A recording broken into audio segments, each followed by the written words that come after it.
Will my child's speech problems be overcome? They say thup rather than soup. Is this an indication that they have a speech disorder?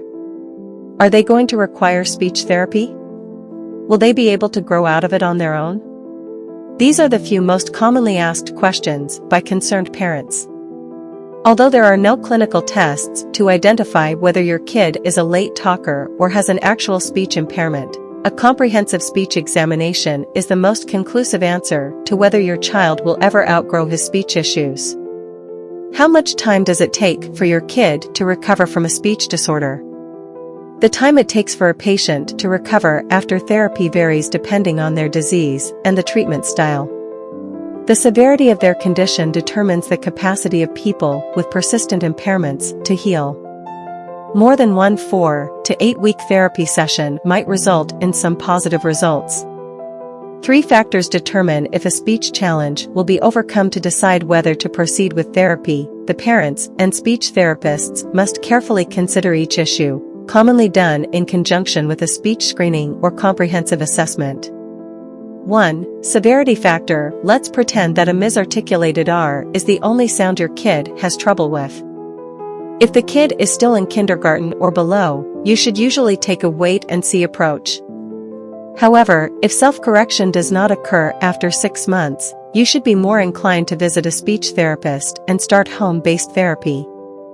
Likewise, if that same kindergartner had trouble with S and CH in addition to R, you should be inclined to start treatment right away.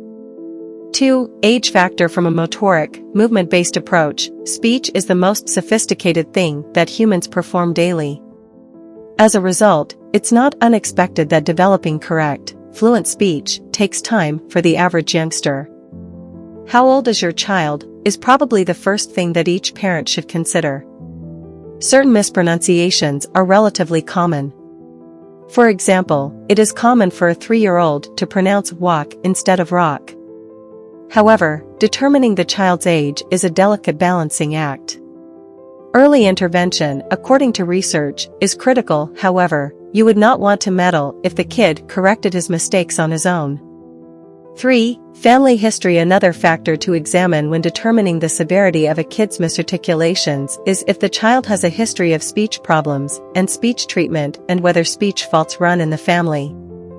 For example, if your kid at the age of 3 speaks misarticulated K, G, V, F, it is much more probable that a misarticulated S or R will require therapy at the age of 5. In addition, there is a substantial hereditary link to speech difficulties. A comprehensive speech examination by a professional SLP is the most conclusive answer to whether a child will outgrow his speech issues. Age, intensity, and a child's or family's history of speech difficulties all play a role in concluding whether to intervene at a particular stage.